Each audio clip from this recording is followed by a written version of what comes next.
What if the race is over? What if we're born victorious?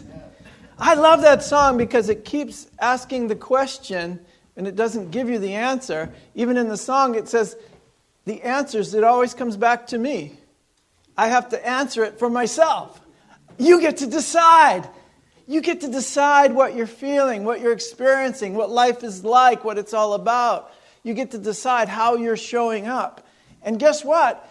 We have this incredible example of how to show up. And that's called the Christ. That's called the light or enlightened or illuminated being. The illuminated person is one simply that remembers that he or she is creating their reality by the power of their mind, what they choose to think, feel, and believe. You're creating exactly how you're experiencing life. Isn't that amazing? I love all the questions in that song because it has them all. And what if the race is over? Like, life's not a competition. It just isn't. It's this wonderful adventure of love. And I can look at it that way. And I must begin to look at the idea that everything is already given me by grace. I'm so radical, I changed it around from ease and grace to grace and ease. I'm getting older now. Those are my radical ideas. That's about as much as I can muster these days. So that's the big movement right now today for me, grace and ease. I saw a great cartoon. There was two people sitting and talking, and one of them said, "It's a new year. Aren't you afraid of what's going to come in this new year, based on what we've experienced in the past?" And the second friend said, "I believe the new year will bring flowers." And she says, "Why do you think that?" She says, "Because I'm planting flowers." And that's how it is with each of us. We get to determine what our day, what our weeks, what our months, and what our year is going to look like, what our life is going to look like. Did you ever have one of those days where absolutely everything fell into place perfectly? I had one of those days last Sunday, and it usually starts, before we get up in the morning, we claim a blessing, just like the song says. Before I get out of bed, I claim a blessing for this day.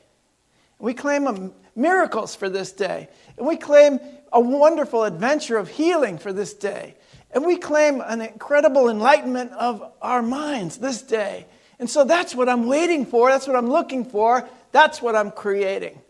I'm planting those seeds of those ideas in my heart and mind. And guess what? I usually have a day just like I'm planting in my mind. So, there was, last Sunday was like that. I had the most perfect cup of coffee, that I've ever had, that I ever could remember. And Lily had ironed my shirt, and I had a nice suit and tie, and I felt really great. I had my hair cut, and we went out and we picked Debbie up almost on time, which was on time. And everything flowed. The service was just amazing, and it flowed perfectly.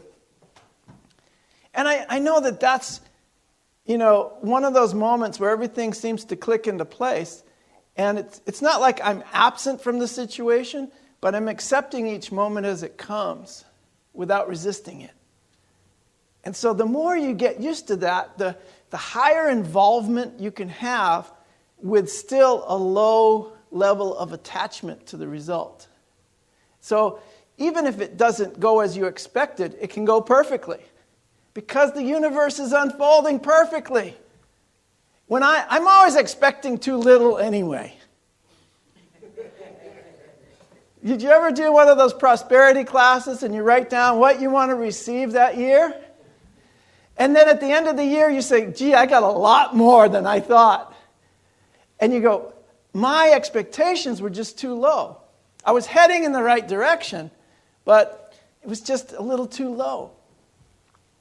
So there are moments where we feel everything just clicks into place. Everything within you and all around you is one. One of those days when you know the universe was conspiring in your behalf. Like it just seemed like somebody went before you. You know, the angels kind of laid out everything before you. So every door you opened, every corner you went around was another miracle. You know that something divine was lighting your way. And it's just like you could do no wrong. You know, we've all had those days, right? You know, where we could do no wrong in that day. A day of divine order. A day of grace and ease. And you might say, I had one of those days, but it was a long time ago. You know, I had one of those days back in 1964. Or I had one of those days at the beginning of last year, and then 364 days of the same old stuff. It's back to the same struggles, back to the same fears.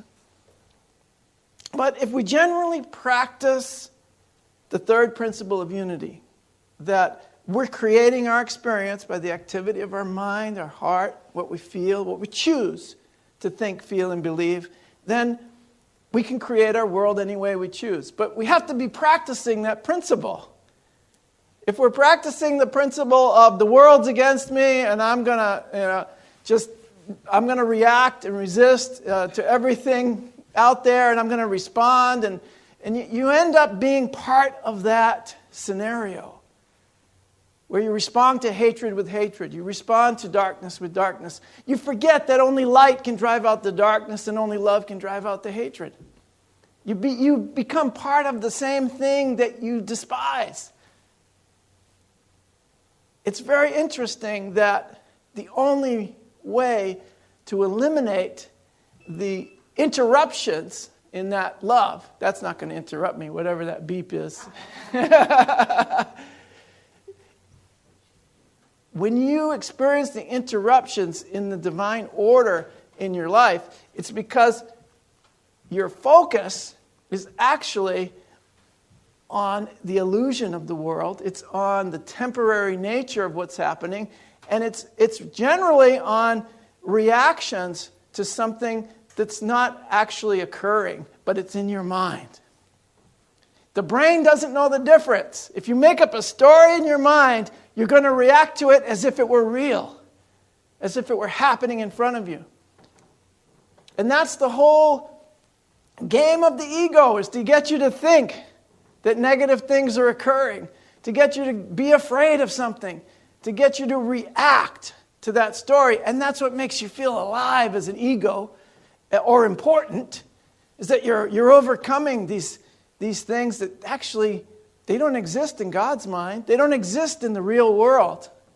They don't exist in the true universe in which you were born a child of God, because God is love and only love.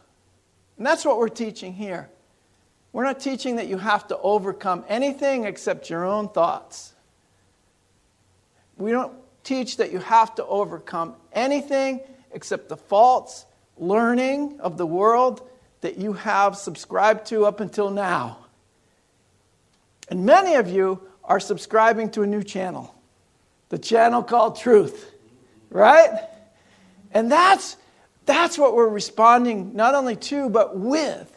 We're responding to every disruption in our peace, or to our peace in this world, with that divine understanding, with that love, the thing we call truth, which is we are all one. That we're all born of the same source. And in that, I find everything flows so much easier and more graceful. I know that this year will bring flowers if I'm planting flowers. I know it will bring peace if I'm planting peace.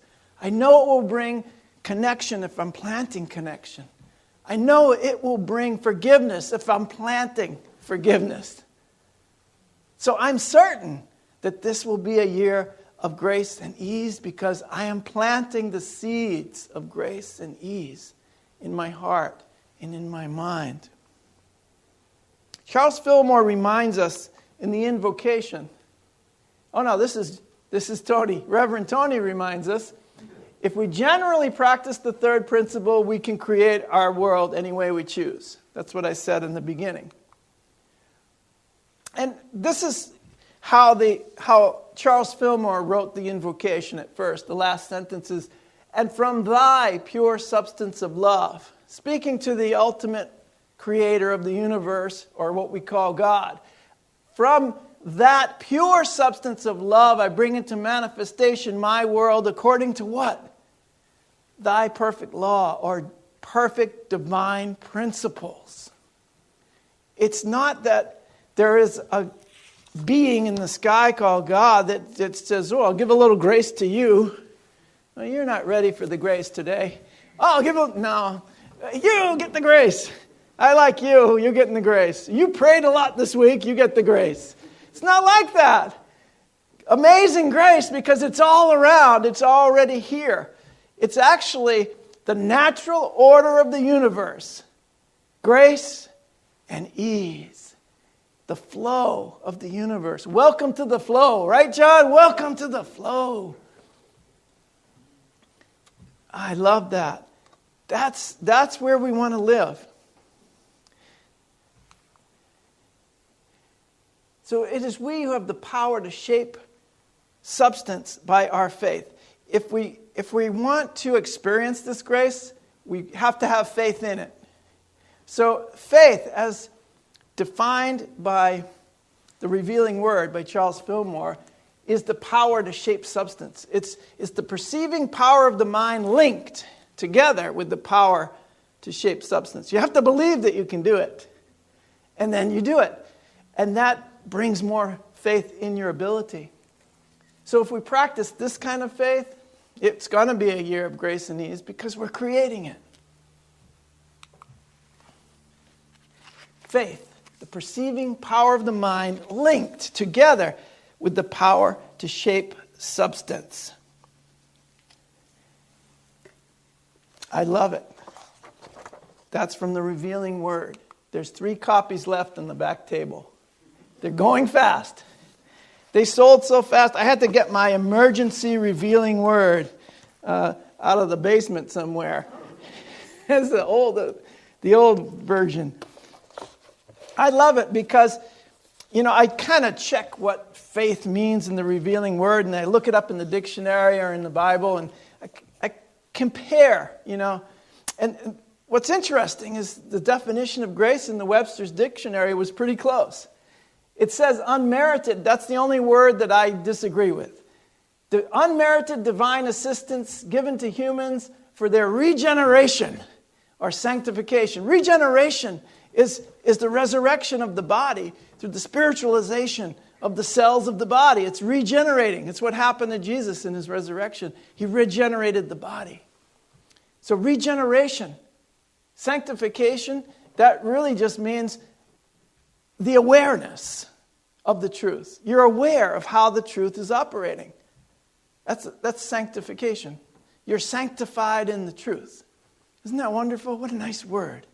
Sanctified. We used to use that a lot in the old church. A virtue coming from God, or that's within you already.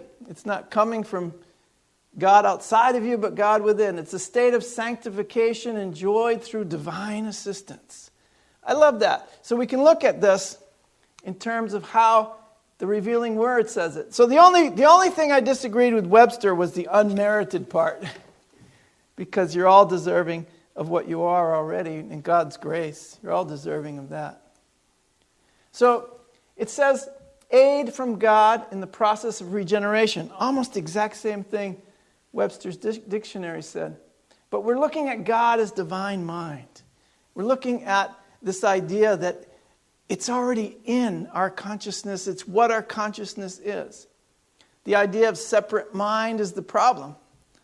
So truly, this ability to flow with grace and ease comes from coming into awareness that God is in you.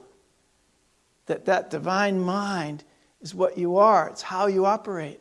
It's really what is motivating and carrying you through each moment. That divine mind is always guiding you. That divine mind is always moving you in the paths of righteousness. or right use of the law. I always used to take the word righteous and turn it into right use.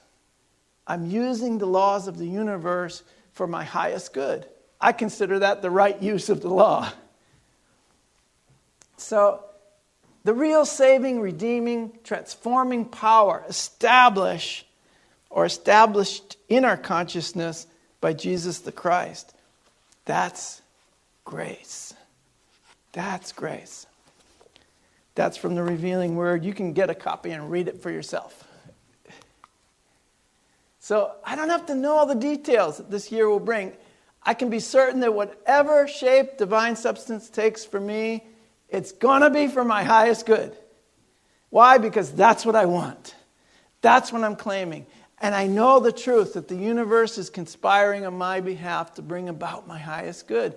All I have to do is cooperate with the universe. I have to cooperate with the inevitable evolution of my consciousness, the awakening of my consciousness. That's all I really need to do, is cooperate with what is. No resistance. Acceptance. I love it. Non-attachment, but high involvement. The less you're attached, the more involved you can be in being the light of the world.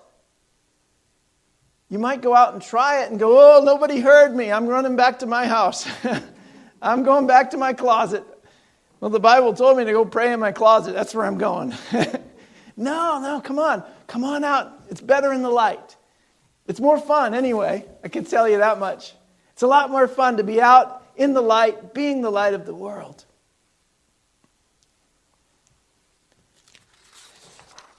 So I'm going to activate this power to shape the substance. And I'm going to bring it into manifestation. But I'm not going to be attached to what I think should happen by the result of me being the light. Because that's going to bring me a lot of pain. That's going to bring me a lot of confusion. Perhaps some suffering. If I think you should change. If I'm going to put a timetable on what's supposed to happen out in the world. I'm going to be in a lot of pain and confusion and suffering. But if I let go and let God, I can be more involved. That's what we talked about a lot last week, was letting go. Was releasing the past. Was releasing the future. Embrace the now. That was the whole message last week. When I release all of my expectations of the future, I can embrace the now moment. And I bring the now moment to the next moment, the next moment, the next moment. And each moment just fulfills me even more and more. Life becomes more wondrous, more happy. You guys feel happier than you did last year, 2 months ago, 5 years ago? How's your life going? Good. Isn't it great? Is it working? Is it getting better and better and better and better and more magnificent each and every moment? Yes. I love that. Because when I forget, I look at you and you'll remind me that that's what life is supposed to be about. The race is over. The games are over. You already passed. You won. If there was a test, you already passed the test. If there was a game, you won your first place. You won. It's over, guys. You don't have to do all that anymore. Really, you've been struggling and striving and trying to change the world and trying so hard and striving so hard. You don't have to do that. The race is over and all the games are over. Now it's just time to be. Just be. Be yourself. Be fully present in this moment, the light of the world, the holy child of God that you are. And enjoy it. Just enjoy that moment. Enjoy this moment now. And enjoy each moment of your life unfolding, miracle after miracle. No matter what seems to happen, it's either going to be an incredible, joyful experience or an incredible learning experience. And that learning is amazing too. If something comes up for healing, let it be healed. Don't keep recycling it over and over again. Why is this happening? I'll tell you why it's happening. It needs to be purged from your experience or your mind or your memory. It's been stored in your subconscious, and so you created it again. It's that simple. You're bringing up an old program, and all we're trying to do, and all the grace of God is going to do for you, is to give you a new operating system. It's going to wipe out that program. It's going to clean the hard drive, right, from your mind. And you can say, I don't know how to clean my hard drive. You don't have to, because grace does it for you. That's the beautiful thing, is that grace cleans your mind and your consciousness from all of those separating thoughts, all of those thoughts of retribution, and all of those thoughts of being a victim, and all those thoughts of violence, and all of the things that plague this world. Grace clears that from your consciousness. It's not that it isn't being relived by human beings, but I choose not to relive it anymore. And so there's one more mind, one more person that has joined the great movement to the light. And I invite you to do the same. You don't have to play into what the world is presenting to you. Your response is always one of love. Whatever the call for love is, however it shows up. The Course in Miracles says that whenever any brother or sister is acting in a way towards you which is violent or dark or what you might perceive as evil or any of that, it's a call for love. It's not a call for more hatred. It's not a call for more violence. It's not a call for even correction. It's a call for love. And unless you give love, you won't experience the healing of that situation. You'll always feel there's somebody out there that is evil. They may be lost. They may not know who they are. They may be unconscious and living in unconsciousness, but there is no evil. They are not evil. They are a child of God just as we are, as you are. There are many things that I have learned in my life that have brought me away from the ways of separation into the ways of oneness. And I know that everyone is searching for that. They may be lost. They may be trying to get there through a very long route. They may be completely unaware that love exists. They may be completely unaware of oneness, but you are no longer in that unawareness.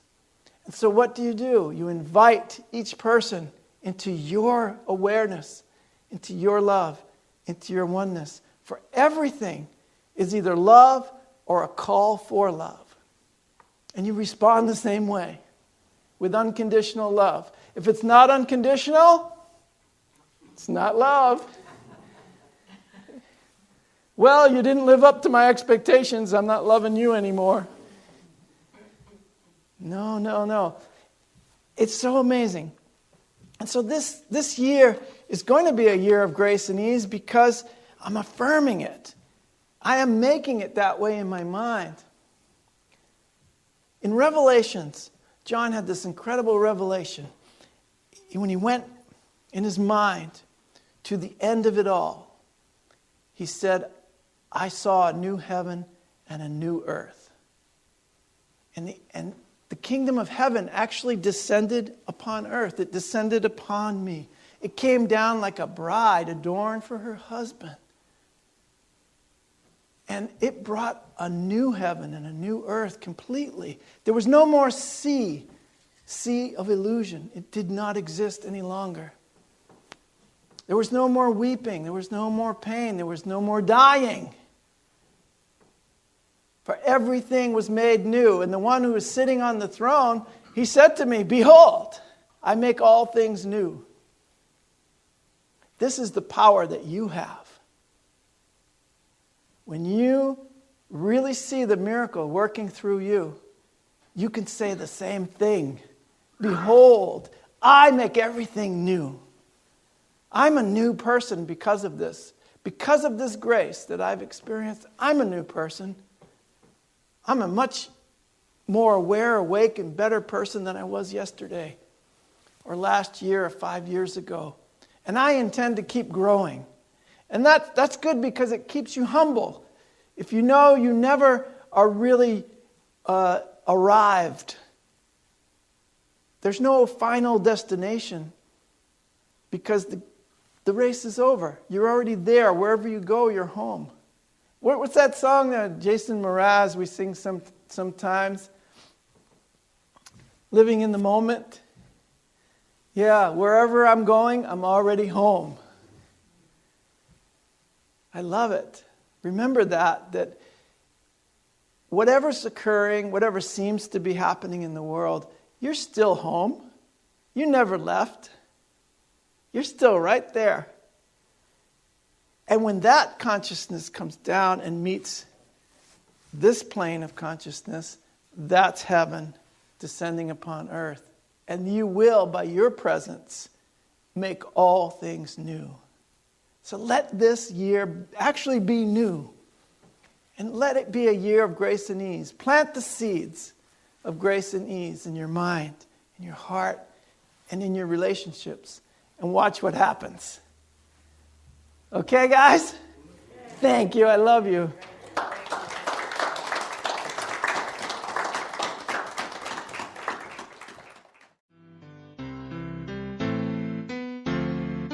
You have been watching the message from our Sunday celebration service here at Unity on Cape Cod, providing a positive path for spiritual living. Please join us every Sunday morning at 10 a.m. at 147 Walton Ave, Hyannis, Mass., and visit us online at unityoncapecod.org. This video was made possible in part through a grant from Unity Worldwide Ministries and the Templeton Foundation.